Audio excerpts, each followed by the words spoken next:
Jika ada orang netral, misalnya orang netral ya diajak baik ya mau, diajak buruk ya mau, belum punya perpendirian, juga belum punya karakter, belum punya status yang permanen, ya solehnya masih amatir, faseknya ya masih amatir. Kemudian terus ada kompetisi, alam raya ini kan kompetisi. Ternyata yang tukang sedekah, yang mudah memberi itu yang fasek, yang ini pelit. Jangan-jangan kita disalahkan Allah ketika orang yang netral ini jadi orang fasik. Karena apa? Kenangannya dengan orang fasik mendapat keenaan sedekah atau servis. Kenangannya sama orang soleh tidak mendapat. Malah dikongkon terus jadi panitia pengajian, kan kesel kan? Nah, kalau dibebani terus. Sehingga diantara ciri agama ini qalilul maunah. Agama ini harus berbiaya murah. Jadi kesimpulan dari ngaji akhlak ini harus dikawal supaya mengawal kebaikan. Jangan sampai anak kita, keluarga kita punya utang jasa sama orang yang nggak benar sehingga dia ngidolakannya orang yang nggak.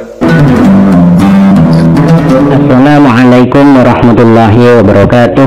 Sahabat Ngaus Misbah dimanapun Anda berada, alhamdulillah pada kesempatan ini kita bisa berjumpa lagi di channel Ngaus Misbah.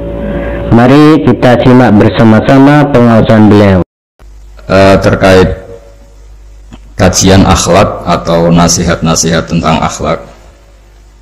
Secara bahasa atau secara linguistik dari segi kosakata, akhlak itu kata jamak.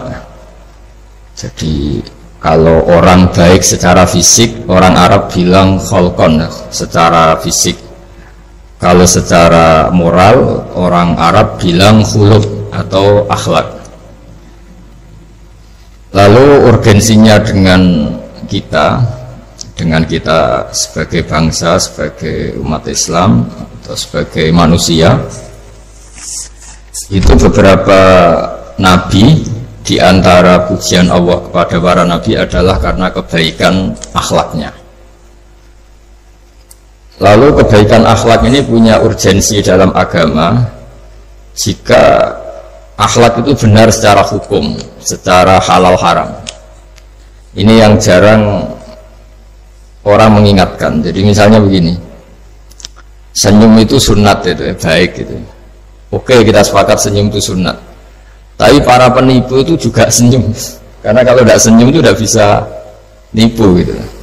Mungkin wanita nakal ya juga senyum.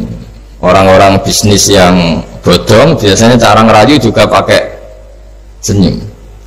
Maka senyum ini berstatus nilai ibadah setelah kepastian target itu halal atau dalam konteks sesuatu yang disahkan agama. Sekali tidak, maka yang menjadi tidak halal ya, tadi senyumnya orang yang mau nipu, senyumnya lembaga-lembaga atau apa yang bodong atau apa sajalah. Nah ini yang jarang orang mengkaji. Maka sebelum mengkaji tentang akhlak itu penting, itu dikaji dulu status halal haramnya. Ya kayak tadi misalnya senyum itu sunat, senyum itu ibadah, kata Rasulullah tasaddaku walau bitalqati wajhin, bersedekahlah meskipun hanya dengan senyum. Itu setelah ada kepastian status apa? Halal. Tapi jika orang itu mau nipu itu juga pasti senyum. Orang yang mau menggoda lelaki juga pasti senyum. Lelaki yang goda perempuan juga senyum. Dan kadang konteksnya ada dalam hal-hal yang dibenarkan syarat. Sehingga kepastian halal haram ini nomor satu. Terus kedua, akhlak ini yang menurut disiplin fikih ini memang agak jelimet ya, tapi nanti Anda mudah memahami. Akhlak, misalnya ekspresi senyum atau ceria, itu dianggap sunat. Kalau dalam fikih dianggap sunat. Sunat itu ya tidak sampai wajib. Tapi ada konteks tertentu yang sunat ini menjadi wajib. Misalnya kita sebagai dai ya, sebagai ustadz itu, orang-orang yang nakal ini bawaannya senyum, ramah. Tapi kita yang ustadz ini bawaannya merengut, cemberut, sehingga kecenderungan orang itu ngidolakan yang nakal. Nah ini penting saya jelaskan supaya orang itu bicara akhlak. Akhlak itu tadi saya katakan, senyum itu baik, ramah itu baik. Tapi setelah status hukumnya itu halal gitu, ya. Jadi kalau sebelum status hukum itu halal, ini ya ramahnya menjadi tidak baik. Misalnya kamu punya istri cantik, kemudian dia ramah sama lelaki siapapun, kamu kan pusing. Terus alasannya ramah itu baik. Makanya di Quran diingatkan fala takhdu'na bil qawli fayatma alladzi fi qalbihi marad. Orang-orang solihah, orang-orang yang afifah, wanita-wanita terhormat, jangan terlalu ramah sama lelaki lain, karena lelaki lain yang kamu ramahin, kalau kebetulan dia ada orang baik, pikiran ramah kamu ini ditafsirkan yang macam-macam. Nah, jadi ini karena saya sebagai kiai memang menekuni fikih, sehingga sebelum bicara jauh tentang hukum moral itu pastikan dulu status halal haramnya, baru ada numpang hukum akhlak. Sedekah juga gitu, banyak orang dermawan itu ternyata nyuwun sewu memang uang korupsi sehingga mudah ngasih orang banyak, pas uangnya sendiri ternyata berat. Ini belum bisa dikatakan sedekah karena bawaannya dermawan, karena uang saya saja. Jadi kepastian hukum ini harus ada dulu. Makanya dalam Islam fikih itu nomor satu, hanya nomor satu itu ya kepastian hukum. Baru di level aplikasi hukum itu penerapannya, tatbikinya kalau dalam bahasa Arab butuh akhlak. Terus ketiga, cerita-cerita akhlak itu yang paling fenomenal itu kata banyak mufassir. Kenapa Saharatu Fir'aun? Jadi ketika duel, saya cerita sedikit. Musa ini punya banyak mukjizat. Nabi Musa ini punya banyak mukjizat. Mukjizat itu sesuatu yang luar biasa, nggak bisa dinalar oleh akal. Itu kalau orang baik disebut mukjizat, kalau orang buruk punya kemampuan ini disebut sihir. Ya, tapi sama-sama punya kekuatan yang dahsyat. Sehingga ketika Nabi Musa punya kekuatan yang dahsyat ini, yang disebut mukjizat, Fir'aun cara berpikir yang bisa mengalahkan ini hanya sihir. Dipanggillah ahli sihir yang profesional, yang top lah. Dan mulai dulu itu uang ya seneng duit gitu. Jadi ahli sihir yang mau datang tapi berani berapa gitu. Jadi itu sudah mulai dulu gitu. Jadi sekunane kuno itu transaksinya itu ya harus berani berapa gitu. Fir'aun katanya innakum idzal laminal muqarrabin, kamu tak jamin menjadi orang dekat saya. Jadi mulai dulu kalau dukung itu ya harus dapat jatah gitu. Jadi jatah orang dekat. Nah, dulu itu apa menteri atau apa tidak tahu, tapi mulai dulu ya juga gitu. Kata Fir'aun oke. Akhirnya pertarungan itu mau dimulai. Lah uniknya ketika mau dimulai itu Sahara ini ahli sihir yang bawaan Fir'aun tadi, sewaan tadi, bayaran. Itu di luar dugaan Mas Andri, itu malah sopan sama Nabi Musa. Ditonton orang banyak padahal. Ditonton orang banyak karena Fir'aun tuh ingin Nabi Musa itu kalah. Musa kalau dia manggil. Tapi di luar dugaan itu para ahli sihir itu entah saking wibahnya Nabi Musa itu, jenengan dulu apa saya dulu? Monggo jenengan dulu apa saya dulu? Imma antulkiyah wa imma anahnul mulkin. Monggo jenengan dulu atau kita dulu. Jadi harusnya secara teori tarung itu semakin menteror atau ada gebrakan yang mengagetkan, ini kan lebih mudah mengalahkan Musa. Tapi enggak, malah Musa ditanya, wahai Musa, imma antulkiyah wa imma anahnul mulkin. Monggo jenengan dulu atau kita dulu. Nabi Musa juga membalas yang sopan, enggak, kalian dulu saja. Nah itu kata para ahli tafsir, barokahnya akhlak yang dilakukan Saharatu Fir'aun ini, al-qawwa fi qulubihim al-iman. Allah saat itu juga memberi iman. Jadi barokahnya sopan sama Nabi siapa? Musa. Jadi barokah akhlak paling fenomenal dalam dunia tafsir adalah ketika Saharatu Fir'aun mendapat berkahnya adab, berkahnya akhlak sampai iman. Sehingga kalau dalam khazanah-khazanah Islam, amal yang paling mudah diterima Allah itu diantaranya satu itu akhlak, dua sedekah. Dalam cerita-cerita kitab yang saya pelajari, sedekah juga gitu. Ada orang itu saking bejatnya, dia seorang kaya raya, itu saking bejatnya itu cara berpikir itu menurut dia ya rasional, tapi ngawur sekali. Dia punya putri cantik gitu, ya tentu dia yang rawat. Terus dia ngenangan itu, wong anakku ayu dirabi wong liya. Walhasil itu dia punya rencana menikahi anaknya sendiri. Itu kan sebejat-bejatnya orang. Dan dia cara berpikir itu begitu, memang namanya orang Majusi, tidak beragama. Tapi ketika dia, banyak ulama yang bilang namanya orang ini Bahrom. Tapi siapapun namanya itu, cerita ini populer di literasi, di hazanah-hazanah atau di referensi kita. Pas malam pertama mau menggauli putrinya, ada janda sepuh itu notok pintunya ya, supaya dikasih sedekah. Itu anehnya dia itu tergerak untuk memberi. Ketika mau memberi, si janda ini berubah pikiran, wong saya ini muslimah kok minta orang kafir. Tidak jadi minta, tapi lari ketika dikejar lari. Setelah di rumah melihat anak-anaknya itu menangis, Mas Andri kembali lagi minta. Setelah mau dikasih, lari lagi sampai 3 kali. Singkat cerita si Bahrom ini lalu tetap ke rumahnya dan ternyata mendengar anak-anak menangis karena kelaparan. Dia tergerak hatinya, itu membawa cara Indonesia, membawa beras sendiri, membawa roti sendiri, semua keperluan itu dicukupin, dibawa sendiri, diantarkan. Dan uniknya saat itu juga dia berpikir waras langsung, gak ingin lagi menggauli anaknya. Enggak ini lagi. Jadi barokahnya sedekah itu dilakukan orang kafir. Itu langsung ada berkah. Sampai saat itu dia iman, dan hebatnya ada seorang wali di era itu mimpi disuruh menghormati si Bahrom ini. Bahwa ini umat saya, ini walhasil itu sampai diapresiasi. Nah, lagi-lagi kembali ke sedekah. Jika ada orang netral, misalnya orang netral ya diajak baik ya mau, diajak buruk ya mau, belum punya perpendirian, juga belum punya karakter, belum punya status yang permanen, ya solehnya masih amatir, faseknya ya masih amatir. Kemudian terus ada kompetisi, alam raya ini kan kompetisi. Ternyata yang tukang sedekah, yang mudah memberi itu yang fasek, yang ini pelit. Jangan-jangan kita disalahkan Allah ketika orang yang netral ini jadi orang fasik. Karena apa? Kenangannya dengan orang fasik mendapat keenaan sedekah atau servis. Kenangannya sama orang soleh tidak mendapat. Malah dikongkon terus jadi panitia pengajian, kan kesel kan? Nah, kalau dibebani terus. Sehingga diantara ciri agama ini qalilul ma'unah. Agama ini harus berbiaya murah.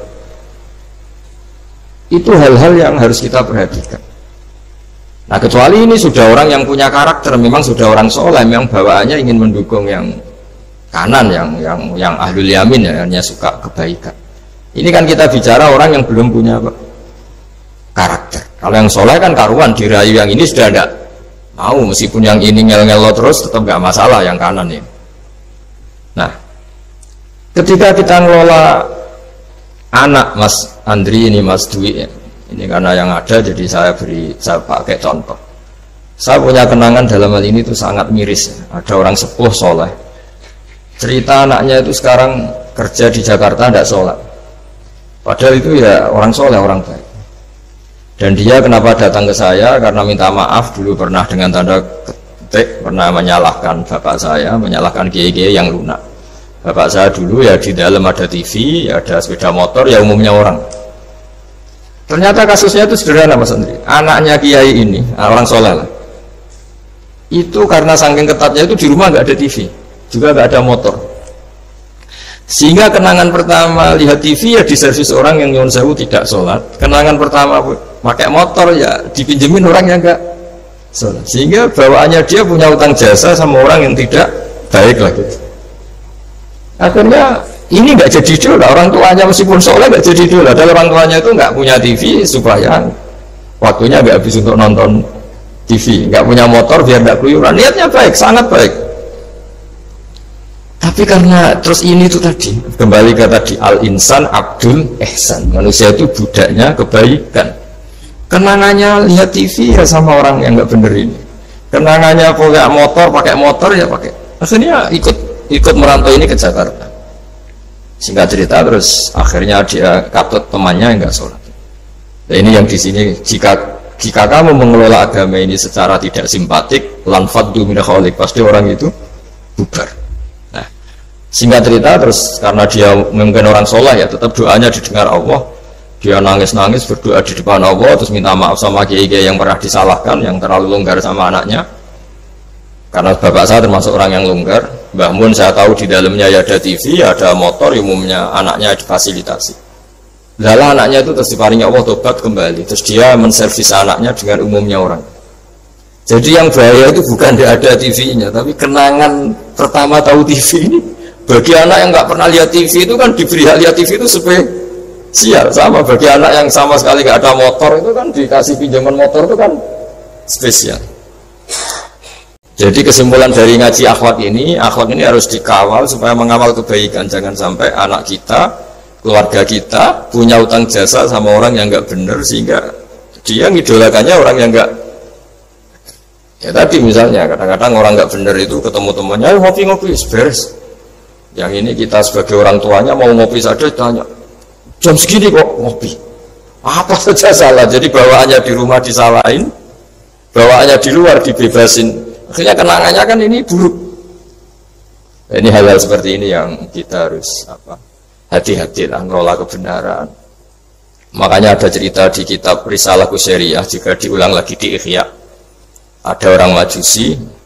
Ya bayangkan dulu itu kan padang pasir, di jalan nggak ada air, juga nggak ada warung Mas Andri, juga nggak ada ATM. Jadi bayangkan dulu.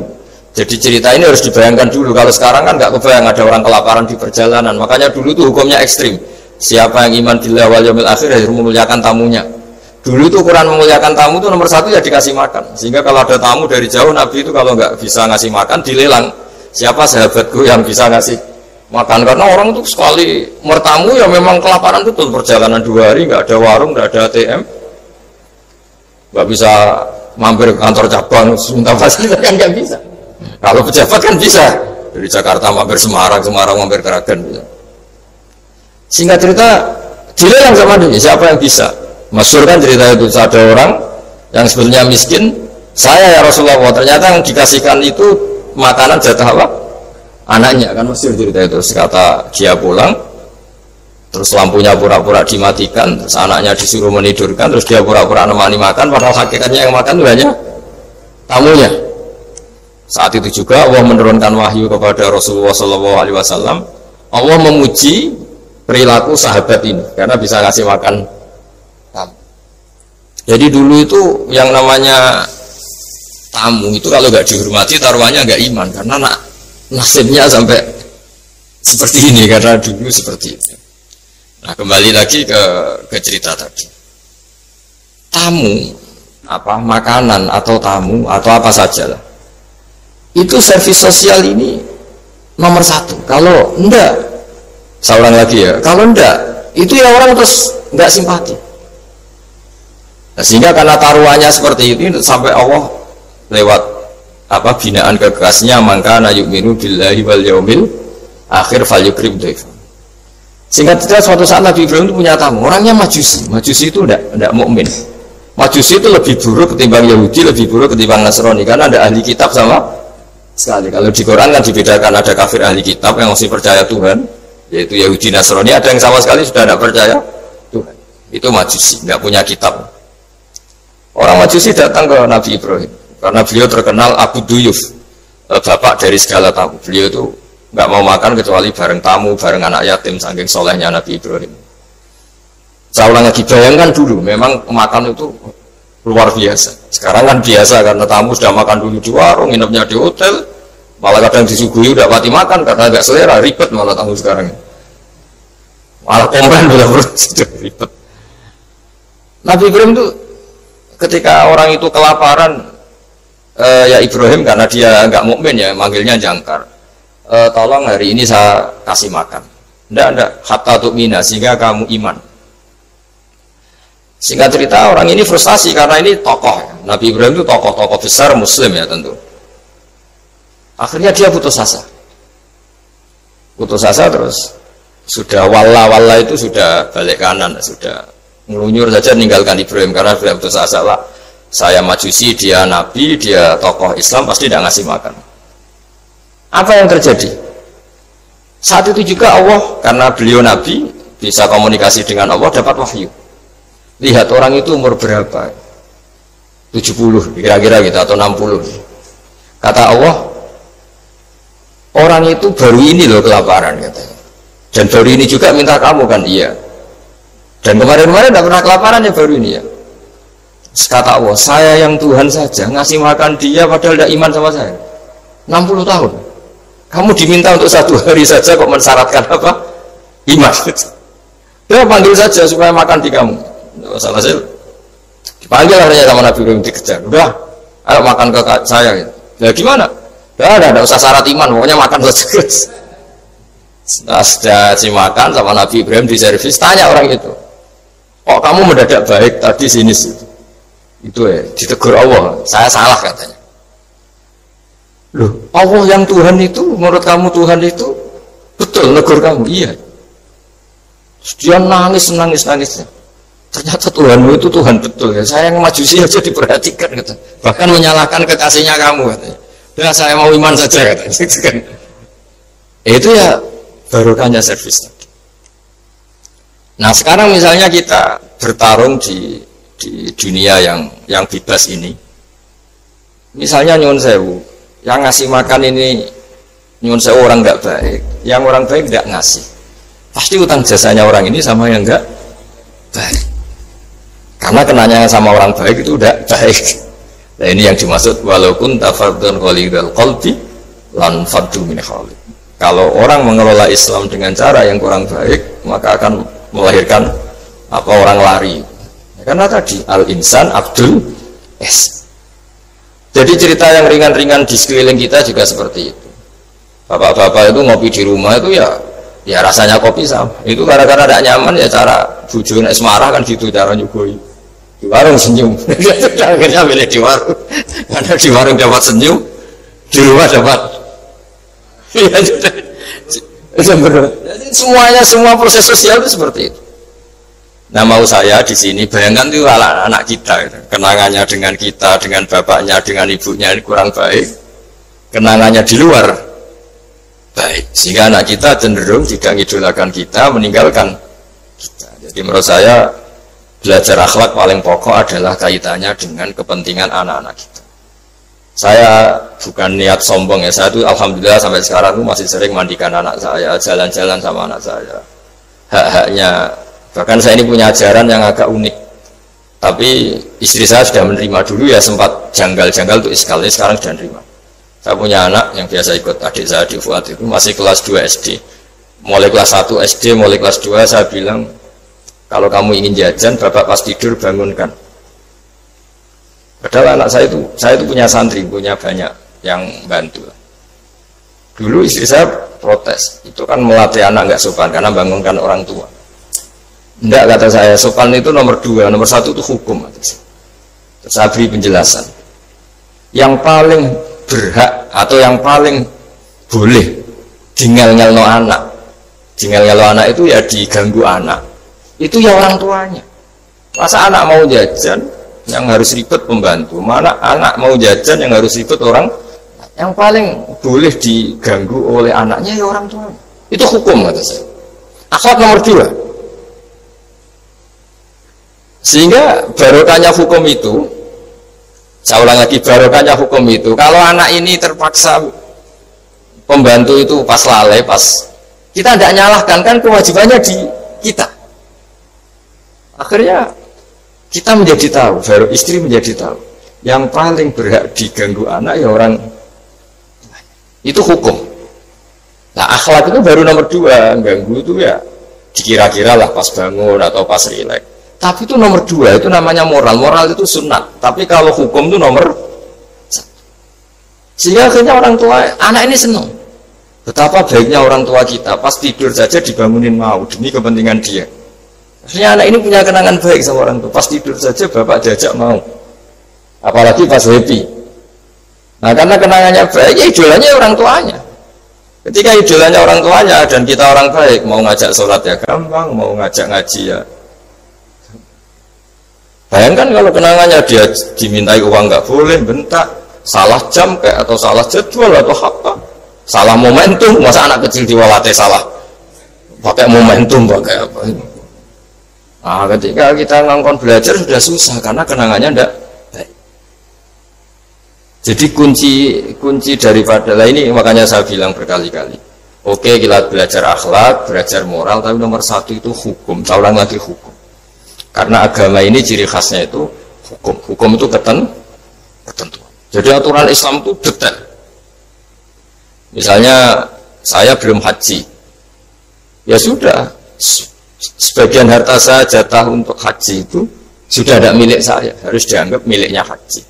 Sehingga kalau saya meninggal setiap saat, yang boleh diwaris oleh anak cucu saya hanya yang melebihi dari biaya haji. Makanya di Indonesia disebut gaji amanat. Gaji amanat itu orang yang sebetulnya sudah mampu haji tapi tidak kober haji. Itu kalau sudah meninggal harus ada jatah haji yang dianggarkan untuk haji apa? Amanat. Baru sisanya boleh waris, karena ini hukum. Nah nanti di akhirat juga Allah pakai hukum. Kalau ada anak nggak sholat, yang pertama disalahkan orang tuanya. Kenapa ini tidak sholat? Semua kesalahan anak-anak kita adalah dibebankan ke kita.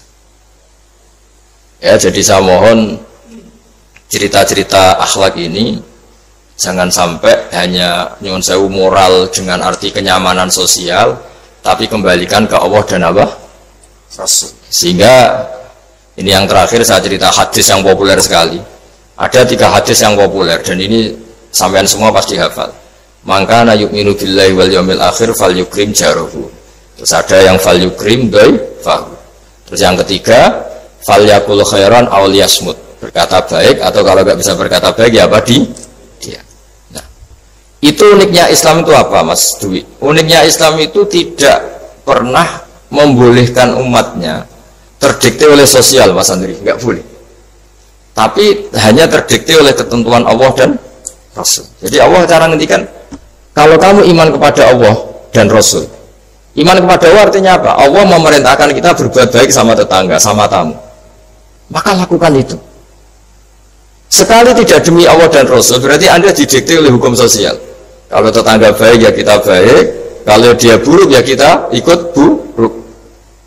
Itu artinya apa? Kita tidak didikte oleh hukum Allah dan Rasul, tapi didikte oleh hukum apa? Sosial. Islam itu agama yang hubungannya manusia itu dengan Allah, bukan dengan sosial. Sehingga ketika baik sama tetangga pun itu karena perintah Allah. Jika kalau suatu saat kecewa tetangga kita itu kurang ajar misalnya, ya kita tetap nyaman saja karena kita baik itu atas perintah. Makanya masyhur di kalangan ahli hadis ada dawuh Nabi, la takunu imma'atan taquluna in ahsanan nas ahsanna wa in dolamuna dolamna. Kamu jangan jadi orang yang didikte sosial. Kalau orang baik kamu baik, kalau orang buruk kamu ikut buruk. Itu namanya orang yang nggak punya prinsip. Tapi walakin wattinu anfusakum, kata Rasulullah, kuatkan prinsip kamu. Jika manusia baik kamu akan baik, dan manusia ketika buruk kamu pun tetap ingin baik. Nah, dengan demikian itu berarti kebaikan kamu itu atas perintahnya Allah dan Rasul, bukan atas nama sosial. Sehingga misalnya ada orang birrul walidain, ibunya bawaannya cerewet, mbahnya cerewet, ya tetap baik. Tapi kalau kamu didikte sosial, sekali ibu kamu bawel, malas lah ketemu ibu bawel. Nah, ini berarti kamu belum didikte Allah dan Rasul, tapi didikte hukum apa? Sosial. Sehingga untuk menutup mauidhah ini, saya sering cerita di mana-mana di kitab Ihya itu ada cerita, ada seorang pemuda yang kurang ajar sekali. Ada kiai dipanggil, Pak Yai silahkan ke rumah saya. Ya kira-kira cara sekarang mungkin 500 meter datang. Setelah sampai depan rumahnya, sudah Pak Yai saya tidak punya kebutuhan sama kamu. Itu kiainya senyum, rileks. Setelah sampai rumahnya dipanggil lagi, Pak Yai mohon ke rumah saya. Kiainya ke situ lagi asik kan. Terus setelah sampai rumahnya pemuda tadi, sudah pulang aja saya tidak butuh kamu. Sampai 3 kali. Dan kiainya tuh asik, ceria gitu. Pemuda itu kagetnya bukan main. Kenapa Pak Kiai tidak tersinggung? Malah senyum-senyum. Jom kata orang Jawa ini. Ini cerita di Ihya. Saya tuh senang sekali nuruti perintah Allah. Allah menghentikan, saya disuruh hormat tetangga. Lah kamu tetangga saya. Dan saya alhamdulillah bisa nuruti karep kamu. Disuruh ke kamu, saya ke kamu. Dan sekarang karep kamu saya pulang, ya saya pulang. Syukur sekali hari ini saya bisa nuruti perintah Allah sampai 3 kali. Nangis pemuda itu. Loh kalau kamu kan mau tampar, ini kan pelecehan. Itu kan kurang ajar betul, kiai digambar. Tapi wali-wali itu nggak berpikirannya tidak seperti itu. Kalau kamu tidak wali ya memang aneh pikiran itu, tapi yang benar itu. Nah, jadi lewat ngaji ini saya mohon dah semua teman-teman yang di BI maupun seluruh kita, akhlak itu nomor satu dengan makna, tapi setelah kepastian hukum. Setelah kepastian hukum. Jadi misalnya senyum itu sunat karena kita merayu mitra bisnis untuk bisnis yang halal. Jadi kalau bisnis kita bocor, ya semua orang ingin nipu kan ya pasti senyum lah. Berarti yang pahalanya besar ya orang-orang penipu, karena senyumnya lebih sering dibanding yang enggak nipu. Jadi artinya akhlak itu menemukan momentum sebagai ibadah setelah ada kepastian hukum halalnya. Tapi kalau nggak ada kepastian hukum halalnya, ya ini senyum itu dievaluasi tadi. Misalnya orang ngerayu juga harus senyum, orang nipu juga harus senyum. Ini yang mungkin banyak diabaikan. Saya kira demikian, dan mohon maaf karena sebetulnya kalau andaikan tadi jalannya normal mungkin saya agak terlambat. Itu kan banyak lubang-lubang karena itu biasanya kan karena hujan ya. Tapi ya saya suka tetap terlambat biar keren, pernah nunggu kiai. Jadi kalau dalam teori agama itu sama kok. Sholat Nabi itu pernah sholat isya itu setengah tiga dini hari. Sahabat biasanya kan beliau suka awal waktu. Terus ketika sahabat tanya, kata Nabi, malam ini spesial karena kamu lama sekali nunggu sholat. Nggak semua orang malam ini bisa menunggu sholat. Jadi artinya bawaannya itu nunggu kebaikan. Jadi diantara trik atau resep husnul khotimah, ya ini sebagai penutup ngaji, resep husnul khotimah itu innallaha ta'ala yubahi malaikatahu, Allah membanggakan kita, yubahi bikum malaikatahu, Allah bangga dengan kita. Diantaranya apa Mas Andri? Umatnya Rasulullah SAW itu kalau habis subuh ditanya, ngapain kamu hidup nunggu sholat duhur? Ngapain kamu hidup setelah sholat duhur nunggu sholat asar? Sehingga kita ini menunaikan fardu yang diwajibkan Allah dan menunggu datangnya fardu yang lain. Jadi orientasi kita fahijratuhu ilallah wa rasulih. Tapi kalau kita orientasinya mapan, kenapa kamu hidup? Sama mati setelah mapan, sama mati setelah jabat. Ini kan berarti perjalanan kamu ilat dunia, orientasi kamu dunia. Faman kana hijratu ilat dunia awim ro'atin yang kihuwa fahijratuhu ila ma hajara ilaih. Tapi kalau kamu niatnya, kenapa kamu berani hidup? Supaya bisa sholat, supaya bisa ibadah. Berarti perjalanan kamu hanya menuju Allah dan jadi sehingga diantara alamat husnul khotimah adalah orang setiap sudah melakukan satu kebaikan berani hidup karena berharap bisa melakukan kebaikan yang lain. Jadi dari satu kebaikan rutenya menuju kebaikan yang lain. Ya, saya kira demikian dan mohon maaf. Assalamualaikum warahmatullahi wabarakatuh. Alhamdulillahirrabbilalamin. Telah kita ikuti bersama pengawasan musbah di channel Mas Musbah. Semoga dengan senantiasa mengikuti pengajian musbah kita semua oleh Allah diberikan ilmu yang bermanfaat. Amin.